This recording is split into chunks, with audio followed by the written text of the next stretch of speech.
बस बहुत हो गया मम्मी। आज अगर आपने पापा को कुछ और कहा ना तो मैं सच में पुलिस बुला दूंगी। पूजा की कांपती आवाज़ पूरे घर में गूंज गई। लेकिन उस समय ना संजय रुकने वाला था और ना रिद्धिमा। हाँ, बुला ले पुलिस। आज मैं भी देखती हूँ कि कौन सही है कौन गलत। रिद्धिमा ने गुस्से में टेबल पर रखा गिलास दीवार पर पटक दिया। तुम मुझे डराओगे? पूरी जिंदगी मैंने तुम्हारे घर वालों का बोझ उठाया है। अब मेरा बेटा बड़ा हो रहा है और तुम्हें आज भी अपनी भाभी की ही चिंता है। संजय गरजा और बोला, भाभी का नाम जुबान पर मत लाना रिद्धिमा। पूजा अब कांप रही थी। उसका छोटा भाई रोहित कमरे के कोने में बैठा रो रहा था। बाहर मोहल्ले वाले दरवाजे की तरफ देखने लगे थे। यह पहला झगड़ा नहीं था। पिछले 2 सालों से इस घर में शायद ही ऐसा कोई दिन जाता हो जिस दिन घर की आवाज़ें बाहर तक ना सुनाई देती हों। लेकिन आज बात कुछ ज़्यादा बढ़ चुकी थी।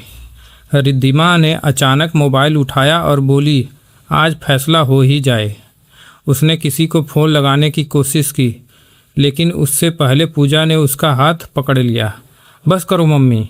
रिद्धिमा ने झटका देकर उसका हाथ छुड़ा दिया। पूजा की आंखों में आंसू भर आए। उसने तुरंत अपना फ़ोन निकाला और कांपते हाथों से 100 नंबर डायल कर दिया। करीब 10 मिनट बाद घर के बाहर पुलिस की गाड़ी आकर रुकी। सायरन की आवाज़ सुनते ही पूरा मोहल्ला बाहर निकल आया। 2 कांस्टेबल और एक महिला कांस्टेबल घर के अंदर आए। रिद्धिमा उन्हें देखते ही रोने लगी। मैडम, आप ही बताइए, क्या कोई आदमी अपनी पत्नी और बच्चों को ऐसे रखता है? संजय चुपचाप खड़ा था। उसका चेहरा गुस्से से लाल जरूर था, लेकिन आंखों में अजीब थकान और बेबसी थी। महिला कांस्टेबल ने चारों तरफ नज़र दौड़ाई। टूटा गिलास, बिखरे कुशन, रोता हुआ बच्चा और कांपती हुई पूजा। क्या रोज़ यहाँ यही सब होता है? उसने सख्त आवाज़ में पूछा। पूजा कुछ बोलती उससे पहले रिद्धिमा बोल पड़ी, इनको अपनी माँ और भाभी से फुर्सत मिले तब ना ये हमारा ध्यान रखेंगे। संजय अब खुद को रोक नहीं पाया। तुम्हें परेशानी मेरी माँ से नहीं है रिद्धिमा, तुम्हें परेशानी इस बात से है कि मैं तुम्हारे कहने पर उन्हें सड़क पर क्यों नहीं छोड़ देता। रिद्धिमा चीखी और बोली, तो जाओ उन्हीं के साथ रहो। महिला पुलिसकर्मी ने दोनों को शांत कराया। करीब आधा घंटा समझाने बुझाने के बाद पुलिस चली गई। जाते समय महिला कांस्टेबल ने पूजा को अलग ले जाकर कहा, बेटा, घर तभी चलता है जब कोई एक झुकना सीख ले, वरना घर की मजबूत दीवारें भी टूट जाती है। दरवाज़ा बंद हुआ तो घर में भयानक सन्नाटा फैल गया। रिद्धिमा अपने कमरे में चली गई। रोहित सोफे पर ही सो गया और पूजा धीरे धीरे चलकर अपने पिता के कमरे तक पहुंची। संजय खिड़की के पास बैठा अंधेरे में बाहर देख रहा था। पूजा ने पहली बार अपने पिता को इतना टूटा हुआ देखा था। पापा। संजय पीछे मुड़कर देखा। उसके चेहरे पर थकी हुई मुस्कान आई। तुम सोई नहीं अभी तक? पूजा उसके पास बैठ गई। कुछ देर दोनों चुप रहे। फिर पूजा बोली, पापा, क्या आप मम्मी से अलग हो जाओगे? यह सवाल सुनते ही संजय जैसे अंदर तक हिल गया। उसने तुरंत नज़रें फेर ली। नहीं बेटा, ऐसी बात नहीं है। लेकिन उसकी आवाज़ खुद उसका साथ नहीं दे रही थी। पूजा ने धीरे से पूछा, फिर आप लोग इतने लड़ते क्यों हो? संजय कुछ सेकंड चुप रहा। फिर अचानक उसकी आंखें कहीं दूर चली गई, जैसे वह इस कमरे में था ही नहीं। उसके सामने पुराने दिन घूमने लगे। वह दिन जब वह पहली बार तहसीलदार बना था। पूरा गांव खुश था। माँ ने पूरे मोहल्ले में मिठाई बांटी थी। बड़े भैया ने उसे सीने से लगाकर कहा था, अब हमारा संजय बड़ा अफसर बन गया है। बहुत खुशी हुई। उस दिन संजय ने पहली बार अपने भैया की आंखों में गर्व का एहसास किया। लेकिन शायद ज़िंदगी को कुछ और ही मंजूर था। कुछ ही महीनों बाद भैया की तबीयत बिगड़ने लगी। वह हमेशा कहते, कुछ नहीं हुआ, बस हल्का बुखार है। लेकिन वह बुखार धीरे धीरे उन्हें अंदर से ख़त्म करता गया। कमाई का ज़्यादातर हिस्सा संजय की पढ़ाई में लग चुका था। इलाज सही तरीके से हो नहीं पाया और एक दिन संजय की दुनिया उजड़ गई। उसे आज भी वह रात याद थी जब अस्पताल के बाहर डॉक्टर ने कहा था, हम बचाने की बहुत कोशिश किए, बट आई एम सॉरी। भाभी जमीन पर गिरकर रोने लगी थी। माँ बेहोश हो गई थी और कोने में बैठी 5 साल की छोटी सी बच्ची कुछ समझ ही नहीं पा रही थी कि उसके पिता के साथ क्या हुआ है। उस दिन पहली बार संजय को लगा था कि जिंदगी अचानक इंसान को बूढ़ा और बड़ा बना देती है। उसकी अपनी उम्र तब सिर्फ 27 साल थी, लेकिन अगले ही दिन वह पूरे घर का जिम्मेदार व्यक्ति बन गया था। माँ, भाभी, भतीजी और खुद का टूटा हुआ सपना, सबकी जिम्मेदारी का बोझ अब उसी के कंधों पर आ गया था। उसने दिन रात काम किया, अपनी ज़रूरतें और शौक बिल्कुल ख़त्म कर दिया। कई बार खुद फटे जूते पहन लिए, लेकिन भतीजी की फीस कभी लेट नहीं होने दी। मोहल्ले वाले उसकी तारीफ करते नहीं थकते थे। आज के ज़माने में इतना कौन करता है, लेकिन उसे क्या पता था कि वही लोग बाद में उसके बारे में गंदी बातें भी करने वाले थे। संजय ने आंखें बंद कर ली। पूजा उसके चेहरे को देख रही थी। उसे पहली बार एहसास हो रहा था कि उसके पिता सिर्फ गुस्सैल आदमी नहीं हैं, उनके अंदर कोई बहुत गहरा दर्द दबा है। संजय धीरे से बोला, तुझे पता है पूजा, आदमी जब बहुत कुछ खो देता है ना, तब उसे बहुत डर लगने लगता है। किस बात का डर? यही कि कहीं जो बचा है वो भी ना चला जाए। पूजा समझ नहीं पाई, लेकिन उसी समय बाहर से रिद्धिमा की तेज आवाज़ आई। वह फ़ोन पर किसी से बात कर रही थी। अब बहुत सह लिया मैंने, इस बार मैं अब सब खत्म करके ही रहूँगी। संजय का चेहरा अचानक उतर गया। पूजा ने पहली बार अपने पिता की आंखों में डर देखा और उसे बिल्कुल अंदाज़ा नहीं था कि अगले कुछ दिनों में इस घर में ऐसा तूफान आने वाला है जो सब कुछ बदल देगा। कमरे की खिड़की के बाहर तेज हवा चलने लगी थी और संजय को लग रहा था कि उसकी ज़िंदगी फिर उसी अंधेरे मोड़ की तरफ लौट रही है जहां से वह कभी मुश्किल से ही बाहर निकला था। सुबह का समय हो गया था। घर में अजीब सी खामोशी फैली हुई थी। कल रात का झगड़ा जैसे अभी भी दीवारों में गूंज रहा था। संजय बरामदे में बैठा चाय पी रहा था। उसकी आंखों के नीचे काले घेरे साफ दिख रहे थे। पूरी रात वह सो नहीं पाया था। रिद्धिमा बिना कुछ बोले तैयार होकर ड्यूटी पर निकल गई। जाते जाते उसने एक बार भी संजय की तरफ नहीं देखा था। पूजा चुपचाप कॉलेज जाने की तैयारी कर रही थी, जबकि रोहित स्कूल बैग पकड़े माँ के पीछे पीछे जाने की जिद कर रहा था। लेकिन रिद्धिमा ने उसे डांट दिया। हर समय माँ माँ करता रहता है, अब तुम बड़े हो गए हो। रोहित सहम गया। संजय से यह देखा नहीं गया। उसने बेटे को गोद में उठा लिया। चलो मैं छोड़ दूंगा स्कूल। रोहित ने मासूमियत से पूछा, पापा आप और मम्मी फिर लड़ोगे क्या? यह सवाल सुनते ही संजय का दिल जैसे किसी ने जोर से दबा दिया। उसने मुस्कुराने की कोशिश की। नहीं बेटा, अब ऐसा नहीं होगा। लेकिन वह खुद जानता था कि यह झूठ है। पूजा सब सुन रही थी। उसे अब धीरे धीरे समझ आने लगा था कि उसके पिता की ज़िंदगी में कुछ ऐसा ज़रूर हुआ है जिसने उन्हें अंदर से तोड़ दिया है। उस दिन कॉलेज से लौटते समय पूजा अपने दादी के कमरे में गई। दादी पुराने कपड़ों की अलमारी ठीक कर रही थी। पूजा धीरे से उनके पास बैठ गई। दादी, पापा पहले कैसे थे? दादी के हाथ अचानक रुक गए। उन्होंने पूजा की तरफ देखा, फिर लंबी सांस लेकर बोली, बहुत हंसने वाला लड़का था तेरा पापा, पूरे गांव की जान था। फिर अब ऐसा क्यों हो गए हैं? दादी की आंखें भर आई। कुछ लोग जिंदगी में इतना सह लेते हैं ना बिटिया कि मुस्कुराना भूल ही जाते। पूजा चुप हो गई।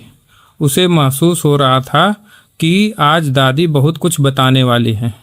दादी ने अलमारी से एक पुराना फोटो निकाला। उस फोटो में जवान संजय था। उसके साथ एक बेहद खूबसूरत लड़की खड़ी थी और गोद में एक छोटी बच्ची थी। पूजा चौंक गई। ये कौन है? दादी कुछ पल फोटो को देखती रही, फिर बोली, तेरे पापा की पहली पत्नी रानी है। पूजा के पैरों तले जमीन खिसक गई। क्या? पापा की पहले भी शादी हो चुकी है? दादी ने हाँ में सिर हिलाया। पूजा को विश्वास ही नहीं हो रहा था। उसे कभी किसी ने यह बात बताई ही नहीं थी। दादी धीरे धीरे पुरानी बात बताने लगी। उस समय संजय की सरकारी नौकरी नई नई लगी थी। पूरे इलाके में उसकी धूम थी। बड़े बड़े घरों से रिश्ते आने लगे थे। तभी रानी का रिश्ता आया था। रानी शहर के बड़े घर की लड़की थी, खूबसूरत भी थी और पढ़ी लिखी भी। संजय ने ज़्यादा कुछ नहीं सोचा, माँ और भाभी की खुशी के लिए शादी कर ली। शादी के बाद शुरुआत के दिन बहुत अच्छे बीत रहे थे। रानी पूरे घर में रौनक बनकर आई थी। फिर कुछ महीने बाद घर में बेटी पैदा हुई। उसका नाम रखा गया खुशी। संजय खुशी को देखकर जैसे अपनी सारी परेशानियां भूल जाता था।